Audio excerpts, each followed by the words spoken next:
오늘 저는 사도행전 1장 12절에서 26절의 본문을 가지고 사도행전 두 번째 강해 유다인가 베드로인가 라는 제목으로 은혜를 나누겠습니다.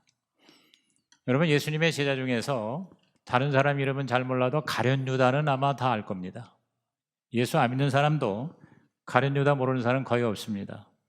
가룟 유다는 배신자의 상징이기 때문이에요. 자기 스승인 예수님을 배반한 후에 비참하게 죽었습니다. 이러한 유다를 동정하는 사람도 있습니다. 특히 그 베드로하고 비교할 때 그래요. 예수님이 잡혀서 재판받을 때 베드로는 예수님의 면전에서 3번이나 예수님을 부인했고 심지어 저주까지 했어요. 다른 사람도 아니고 수제자인데, 그래서 베드로가 어떻게 보면은 유다보다 더 문제가 있지 않았냐 이렇게 생각할 수도 있습니다. 사실 일리가 있습니다. 근데 둘 다 스승을 배반했음에도 불구하고 그 운명이 달랐어요. 한 사람 유다는 비참한 최후를 맞이하고 지난 2000년 동안 배반의 상징, 배신의 대명사로 욕을 먹고 있는 반면에 아마 2000년 동안 가장 많이 욕먹는 사람 두 사람이 있는데 빌라도하고 가룟 유다일 것입니다. 근데 또 다른 한 사람, 이 베드로 역시 예수님 배신했어요. 오히려 유다보다도 더 심했습니다. 그런데도 불구하고 베드로는요, 교회의 반석이 되고 기초가 되고, 우리는 카톨릭의 교황 제도를 믿지 않지만 카톨릭에서는요, 이 베드로는 하나님 다음이에요. 그야말로 초대 교황으로 세인트, 즉 성자의 시초입니다. 그 차이가 무엇일까? 이게 오늘 설교의 주제입니다. 베드로하고 유다를 연구하는 게 아닙니다. 예수 믿는다는 저와 여러분도 유다와 베드로와 못지않게 예수님을 크게 작게 알게 모르게 수없이 배신하고 있기 때문인 것이죠. 하나님과 주님의 그 기대를 저버리고 우리를 향한 하나님의 신뢰를 깨뜨리는 일을 우리는 얼마나 많이 하고 있는지, 자기가 그러한 삶을 살고 있는지조차 모르고 우리는 어떻게 보면 날마다 예수님을 부인하고 살아가고 있는지 모르겠어요. 그렇기 때문에 우리는 배신의 뒤처리를 잘해서 유다의 인생이 되지 말고 베드로의 삶이 되고자 하는 것이죠. 그것이 오늘 설교의 목적입니다. 다시 말해서 주제가 회복입니다. 회복. 그 배신의 뒤처리를 좀 살펴보면요, 예수님이 승천하실 때 감람산에 있던 제자들이 이제 예루살렘으로 내려옵니다.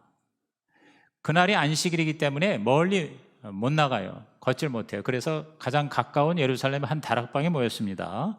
거기서 예수께서 약속하신 성령을 기다리며 120명 정도의 성도들이 10일 동안 전혀 기도에 힘쓰는 장면이 오늘의 본문입니다. 자, 우리 12절에서 14절을 다시 한번 읽어봅니다. 제자들이 감람원이라 하는 산으로부터 예루살렘에 돌아오니 이 산은 예루살렘에서 가까워 안식일에 가기 알맞은 길이라. 들어가 그들이 유하는 다락방으로 올라가니 베드로, 요한, 야고보, 안드레와 빌립, 도마와 바돌로메, 마테와 및 알페오의 아들 야고보, 셀롯인 시몬, 야고보의 아들 유다가 다 거기 있어 여자들과 예수의 어머니 마리아와 예수의 아우들과 더불어 마음을 같이하여 오로지 기도에 힘쓰더라. 자, 여기 모인 사람들 몇 면이 어떻습니까? 가룟 유다가 빠진 11명의 제자들, 그리고 또 많은 다른 제자들, 이름 없는 여성 제자들, 그리고 예수님의 친어머니이신 마리아도 함께 계셨어요. 더 놀라운 사실은 예수님이 돌아가실 때까지 예수를 믿지 않았던 동생들이 다 참석을 하고 있습니다. 여러분, 예수님이 혼자가 아니에요. 적어도 7남매의 맞이에요. 예수님의 남동생이 4명이고요 여동생이 2명 이상입니다. 요한복음 7장에 보면은 그 동생들이 예수님을 믿질 않았어요. 이는 그 형제들까지도 예수를 믿지 아니함이로라 그랬어요. 아니, 좀 멋지게 크게 우리 가문도 일으키고 예루살렘에 가서 뭔가를 좀 보여주시지, 이건 무슨 노숙자처럼 시원찮은 사람들 끌고 다니면서 뭐 하는 거예요? 하면서 동생들이 형을 냉소하고 비난을 하는 장면이 기록이 되어 있어요. 그런 동생들이요. 예수님의 약속을 믿고 함께 기도 같이 했다. 이건 놀라운 사건이죠. 그건 바로 예수를 이제 제대로 단지 혈육의 형님이 아니라 하나님의 아들이고 우리를 구원하러 오신 메시아 구세주임을 깨달은 거예요. 예수님의 부활 사건으로 완전히 달라진 거죠. 이에 대해서 지난주에도 읽었지만 사도 바울이 고린도전서 15장 부활장에서 그 주님의 동생이 함께 했다, 예수님의 부활을 목격했다 하고 기록을 남깁니다. 자, 우리 고린도전서 15장 5절에서 7절 다시 읽어봅니다. 시작. 게바에게 보이시고 후에 12 제자에게와 그 후에 500여 형제에게 일시에 보이셨나니 그 중에 지금까지 대다수는 살아있고 어떤 사람은 잠들었으며 그 후에 야고보에게 보이셨으며 그 후에 모든 사도에게와. 네, 예수님의 부활이 얼마나 위대합니까?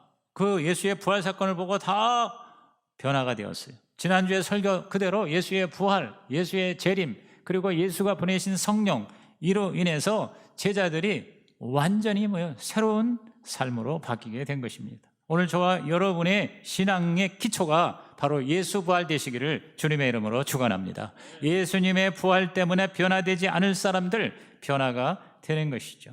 이렇게 가족들, 제자들 모여서 성령의 약속을 기다리며 기도하는 그 시간들, 이게 한 열흘 동안 전혀 기도에 힘썼다고 아까 읽었죠. 여기에서 이 베드로가요 완전히 달라진 모습으로 리더십을 행사합니다. 그 유다의 빈 자리를 채우겠다고 제안을 하죠. 단지 제안 정도가 아니라 하나님의 말씀, 구약의 시편의 예언을 상기시키면서 하나님의 뜻을 펼치게 됩니다. 자, 그게 20절에서 22절의 기록입니다. 다 같이 시작. 시편에 기록하였을 때 그의 거처를 황폐하게 하시며 거기 거하는 자가 없게 하소서 하였고 또 일렀을 때 그의 직분을 타인이 취하게 하소서 하였도다. 이러함으로 요한의 세례로부터 우리 가운데서 올려져 가신 날까지 주 예수께서 우리 가운데 출입하실 때에 항상 우리와 함께 다니던 사람 중에 하나를 세워 우리와 더불어 예수께서 부활하심을 증언할 사람이 되게 하여야 하리라 하거늘. 네, 예수님의 직계 제자가 바로 기독교 교회를 세운 초기에 12 사도거든요. 그 빈자리를 채워야 되는데 그 사도가 되는 조건은 예수님의 공생의 사역 그 시작부터 함께 했던 자들 중에 나와야 된다. 그러니까 그렇게 많은 사람이 없었을 거예요. 근데 어쨌든 그 중에서 2 사람이 추천됐어요. 요셉과 마띠아. 근데 이 요셉과 마띠아를 기도하는 가운데 제비를 뽑았어요. 기독교 교회는 다수결로 투표해서 세우는 게 아닙니다. 하나님의 뜻을 기도 중에 성령의 감동으로 세우는 것이 우리 교회의 직분을 세우는 방법이죠. 그렇다고 우리도 제비 뽑자 그런 의미보다 하나님의 뜻을 우리가 항상 최우선으로 두자 하는 얘기겠죠. 아무튼 여기서 베드로는 엄청난 변화를 한 것을 보게 됩니다. 유다의 그 빈자리를 채우자고 제안했죠. 선발의 이유, 목적을 성경적으로 제시했죠. 그리고 사람들을 잘 설득해서 무리 없이 하나님의 종을 선출하게 됩니다. 놀라운 리더십이죠. 겁쟁이, 배신자, 비겁한 우리 베드로가 40일 만에 이렇게 담대한 멋진 지혜로운 리더가 될 수가 있었습니다. 부활의 능력이죠. 반면에 가룟 유다는 어땠습니까? 예수를 팔고 난 후에 양심의 가책을 견디지 못하고 목매어 자살하는, 그래서 나무에서 목을 베고 자살했는데 떨어져서 배가 터진 거예요. 그래서 그 속에 창자가 나왔다고 하는 이 끔찍한 최후를 맞이하게 됩니다. 18절 19절입니다. 다 같이 읽습니다. 이 사람이 불의의 사고로 밭을 사고 후에 몸이 곤두박질하여 배가 터져 창자가 다 흘러나온지라. 이 일이 예루살렘에 사는 모든 사람에게 알려져 그들의 말로는 그 밭을 아겔다마라 하니 이는 피밭이라는 뜻이라. 유다와 베드로 다 예수님을 배신했어요. 그런데 그 배신의 뒤처리는 완전히 달랐어요.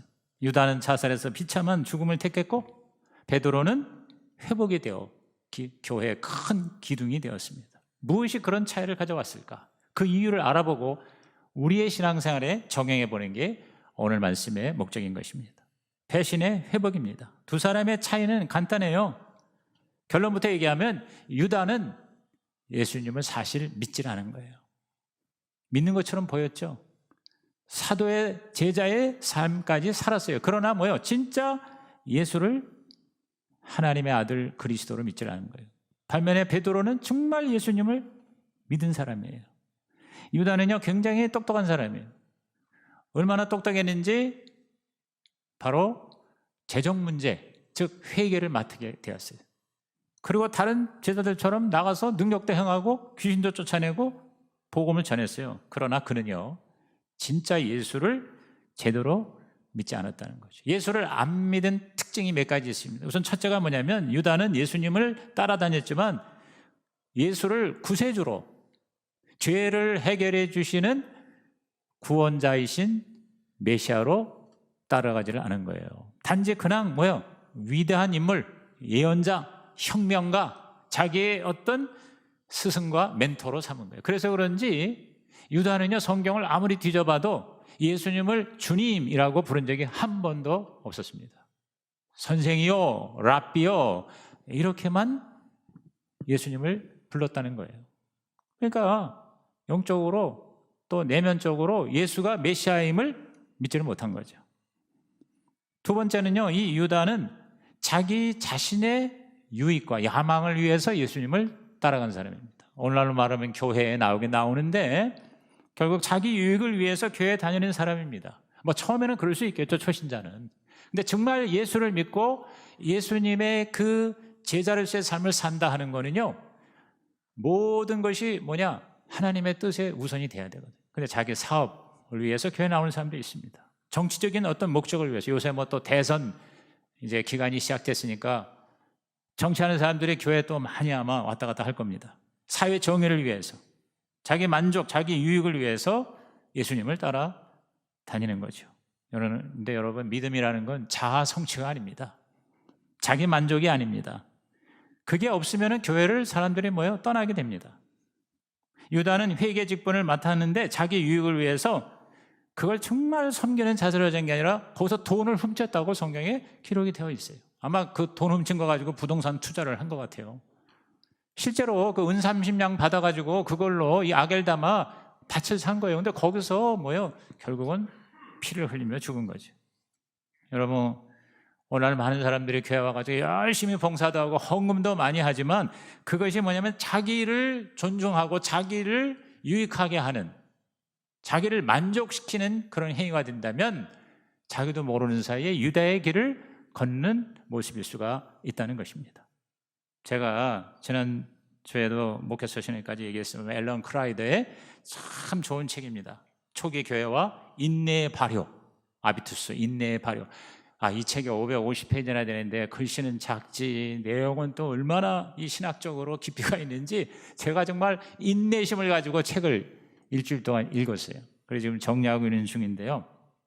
로마 치하에서 여러 공동체가 있었어요. 자발적인 민간 단체가 있었어요. 종교단체가 있고 정치단체가 있고 경제단체가 있고 이러한 모임이 공동체가 있었고 거기에 이제 새로 시작한 교회 공동체가 있었어요. 그래서 그 당시에 로마 치하에 있는 여러 이익단체와 교회 공동체를 비교 대조하는 이제 그러한 내용들이 거기 굉장히 깊이 있게 다루고 있습니다. 근데 거기 보면은 그 당시에 대부분의 모임과 단체와 조합은요, 철저하게 이익 집단, 자기가 거기서 이익을 얻기 위해서 뭐 서로 상부상조하면서 뭐 예를 들어서 장례가 나면 그걸 도와주고, 그래서 한 달에 한 번 정도씩 모임을 갖고 로마 당국에서 자주 모임을 못 갖게 했습니다. 그 나라 통치를 위해서. 그런데 우리 교회 공동체는요, 한 달에 한 번 정도가 아니에요. 매주 모였어요. 매주 정도가 아니에요. 매일 모였어요. 몰래 모였어요. 그래서 초대 교회의 예배는요, 아무나 못 들어갔어요. 그 예배에 들어가고 세례받고 성찬을 받으려면요, 적어도 3년 이상 철저하게 진짜 예수를 믿는 것을 확인하고, 그게 바로 아비투스예요. 예수님을 따라가는 삶의 모습이 확인이 된 사람만 세례를 받을 수가 있었고, 그리고 성찬에 참여하며 예배를 드리게 된 거예요. 그러니까 그 당시에 교회는 몽땅 오늘을 말하면 목자 목녀 이상의 제자들만 사실은 교회 교인이 된 거예요. 그럴 수밖에 없죠. 왜? 몰래 모이는데 그런 것이 확실하지 않은 사람, 교인이 이렇게 들어왔다가 한꺼번에 공동체가 무너지거든요. 그러니까 요새 예수 믿는 거하고는 완전히 차원이 달라요. 지금은 그냥 교회 오기만 하면 그저 할렐루야 하고 환영하고 주의 사랑으로 사랑합니다 그러고 우선 그냥 받아들이잖아요. 완전히 다르더라고. 그러한 상황에서 그 당시에 민간 조합들이나 단체는요, 누가 이제 좀 기부를 하잖아요. 그러면 그걸 굉장히 인정해주고 또 그 돈 낸 사람이 거기서 또 파워를, 지위를 얻게 되고 그것이 일반연인데, 이상하게 이 예수 공동체, 교회 공동체는 그런 게 전혀 없는 거예요. 누가 많은 기부를 하고 헌금을 해도 아무도 몰라. 그리고 그거를 내색도 하지 않고 그거 기부한 사람을 뭐 이렇게 높이 올리지도 않고, 그게 바로 달랐다라고 이 앨런 크라이더가 그 당시의 문헌을 가지고 이렇게 책을 썼습니다. 근데 바로 유다가 그러한 예수 공동체하고는 어울리지 않는 그러한 멤버였다고 볼 수가 있는 것이죠. 또 세 번째로 유다는요, 예수님을 위한 헌신과 희생을 굉장히 아깝게 생각했습니다. 오늘날 교회 다니지만 최소한의 생색만 내고 시간, 노력, 물질 이런 것에 대해서 아까워하는 정도의 모습이 바로 유다의 길이라고 보는 것입니다. 여러분, 요한복음 12장에 보면 굉장히 유명한 사건이 나오죠. 예수님의 그 십자가 죽음을 미리 장례하기 위해서 마리아가 옥합을 깨뜨립니다. 자기 평생 모은 결혼 지참금, 지금으로 봐도 어마어마한 그러한 액수입니다. 그걸 그냥 아낌없이 예수님의 발에 쏟아붓습니다. 그걸 보고 유다가 비난을 합니다. 아니, 왜 이렇게 비싼 거를 아깝게 발 씻는 데가 낭비하느냐. 그걸 가난한 사람에게 구제하고 나눠주면 얼마나 좋겠냐. 사실은요, 유다가, 가룟 유다가 그런 마음으로 한 게 아니에요. 거기에 욕심이 있었던 거죠. 정말 가난한 사람을 생각해서 그렇게 했다면 오히려 그 마리아의 행위를 아마 칭찬을 했어야 하지 않았나 하는 생각이 들어요. 여러분, 우리가요, 정말 내 운명을 결정해 주는 사람이 있다면은 그분에게 우리가 뭐예요? 아까워하지 않고 모든 것을 드릴 수가 있어야 할 것입니다. 그죠? 예를 들어서 주재원이, 자기 사장님이 지금 그 주재원이 있는 나라에 왔어요. 그럼 어떻게 해요? 그냥 공항부터 가가지고 새벽부터 밤중까지 자동차로 모시고 맛있는 거 사드리고 관광도 시켜드리고 선물도 뭐 있는 힘 없는 힘 돈을 빌려서라도 드릴 거예요. 왜? 그 사장님이 자신의 결정적인 운명을 바꾸는 위치에 있지 않습니까? 또 그렇게 받고 있지 않습니까? 하물며 우리 예수 그리스도께서 정말 나를 위해서 십자가에서 죽으신 그러한 엄청난 희생을 하신 분이라면 우리가 그 주님께 드리는 희생과 헌신은 사실 뭐예요? 아무것도 아니죠. 그거를 아까워한다는 건 뭐냐면 그 주님의 나에 대한 헌신이 아직 뭐예요? 경험이 안 되고 있다는 것을 반증하는 것입니다. 정말 좋아요, 여러분이 예수님이 나를 위해 죽으신 거, 그리고 죽으신 것만 아니라 지금 현재도 나를 위해서 날마다 모든 것을 탕부 하나님 다 쏟아붓는 그런 주님이신 것을 우리가 진짜 믿는다면 저와 여러분이 뭐 주님 위해서 뭐 헌신한다, 뭐 희생한다, 뭐 이걸 가지고 계산을 한다거나 이걸 뭐 나는 못하겠다 한다, 이런 말이 나올 수가 없죠. 유다가 바로 그런 모습이었다고 보는 것이죠.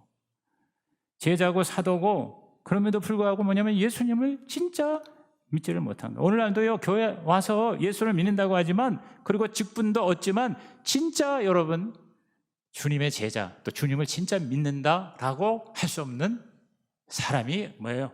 우리가 될 수가 있다는 거 아니겠습니까? 그러나 베드로는 달랐습니다. 베드로는 진짜 예수를 믿었어요.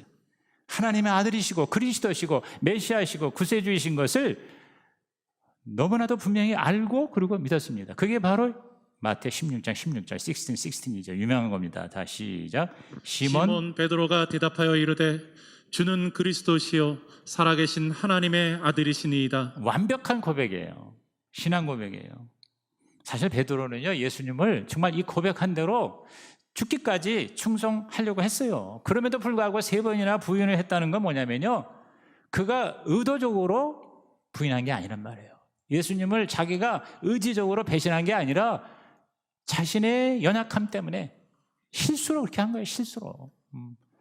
겁이 많은 데다가 혹시 이러다가 잡혀서 죽을지 모른다고 하는 그런 인간적인 연약함 때문에, 두려움 때문에 의도적인 배신이라기보다 자기도 모르게 그렇게 뭐예요? 결국 주님을 면전에서 부인한 거죠. 그러니까 얼마나 진짜 기가 막히겠어요. 자기가 자기를 생각해도. 오늘 우리의 모습입니다. 우리가 믿습니다 하지만 사실 결정적인 때는 뭐예요? 그걸 따라가지 못하고 기껏 하는 얘기가 마음은 온유하되 육신이 약하다. 그 말씀 없었으면 어떡할 뻔했어요? 그렇게 우리는 자기도 모르는 사이에 그렇게 주님 앞에 자꾸 무너지는 거예요. 근데 중요한 거는요, 그러한 사실이 아니라 바로 그 후의 뒤처리입니다. 배신의 뒤처리가 유다와 베드로는 결정적으로 달랐어요.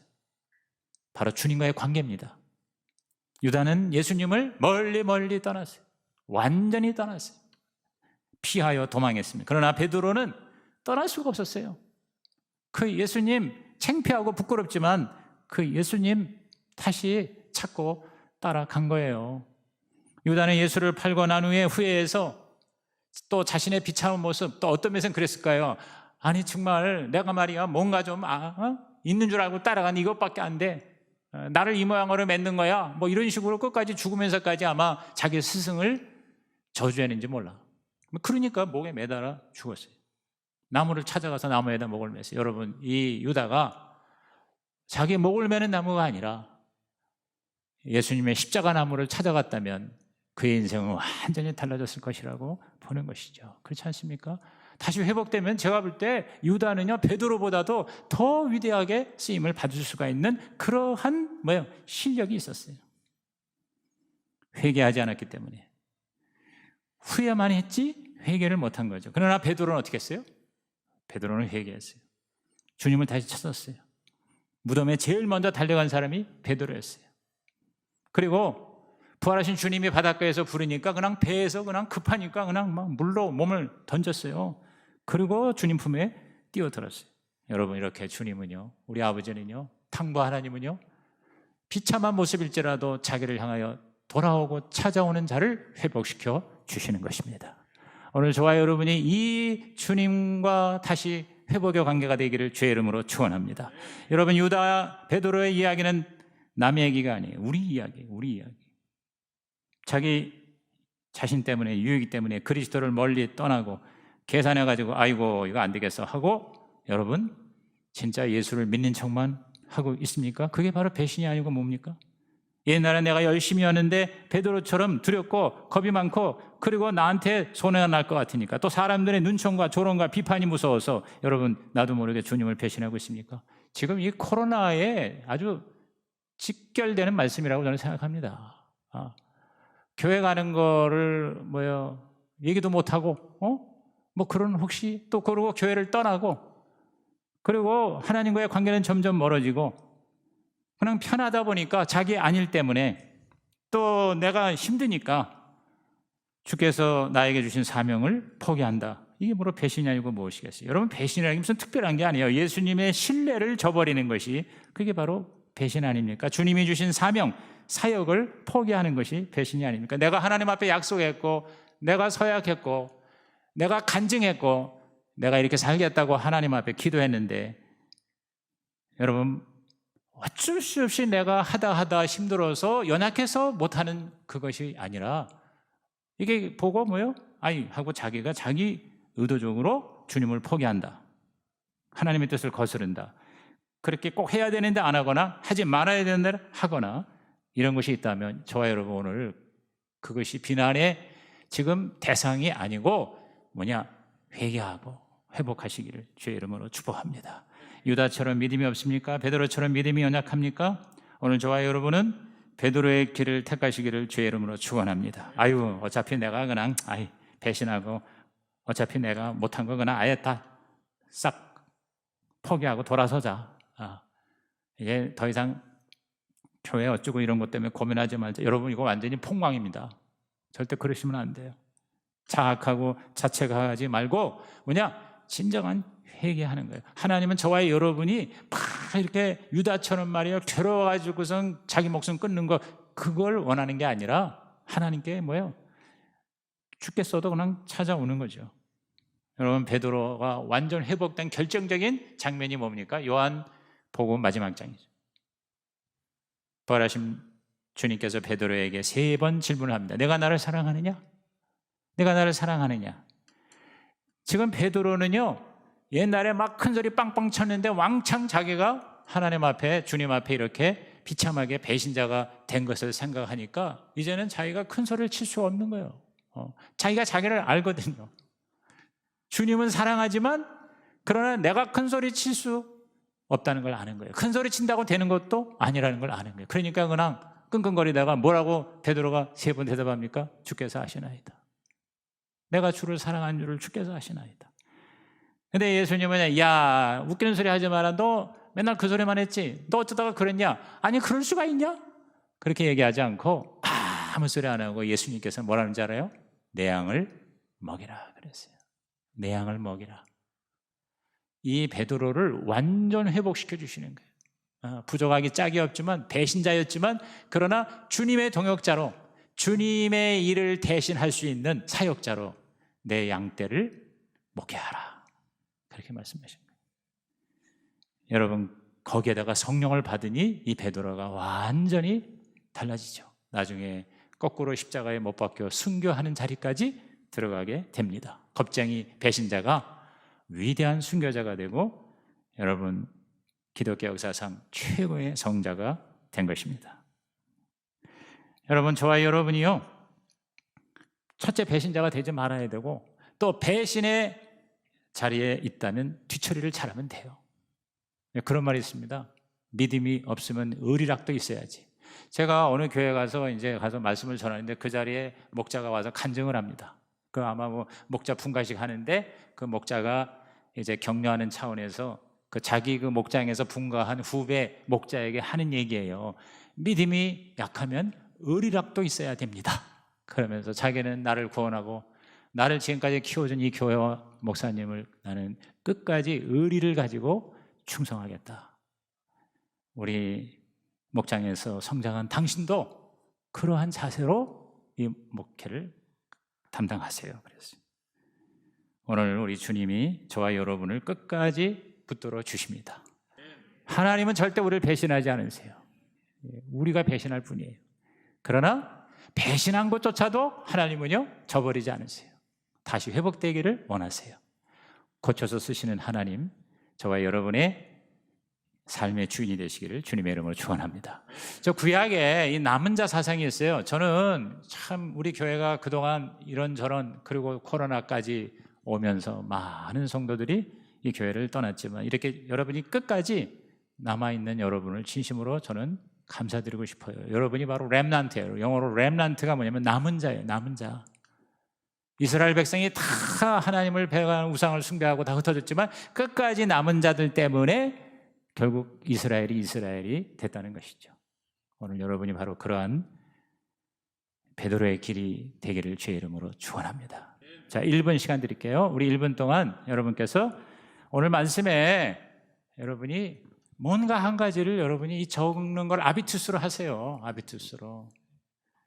하라고 그럴 때 하는 게요, 그게 바로 자기한테 축복이 됩니다. 그래서 꼭 다음 주에 목사가 그걸 뽑아가지고 얘기를 하는 거 이런 거 의식하지 마세요. 그냥 여러분이 하나님 앞에 오늘 나에게 주신 음성이 이것인 것 같아요. 이렇게 내가 하나님 은혜 받았어요. 이렇게 결심했어요. 이렇게 살겠어요. 라고 한 줄이라도 쓰고 그걸 붙들고 1분이라도 기도할 때 저와 여러분의 삶에 우리 주님께서 개입을 하시고요, 끝까지 책임져 주실 줄로 믿습니다. 우리 오늘은 결단성을 그냥 여러분이 이제 들으시면서 같이 따라 하셔도 됩니다. 요한의 아들 시모나, 그 유명한 우리 복음성가 들으시면서 레마 카드 쓰시면서 같이 찬양에 동참하시기 바랍니다.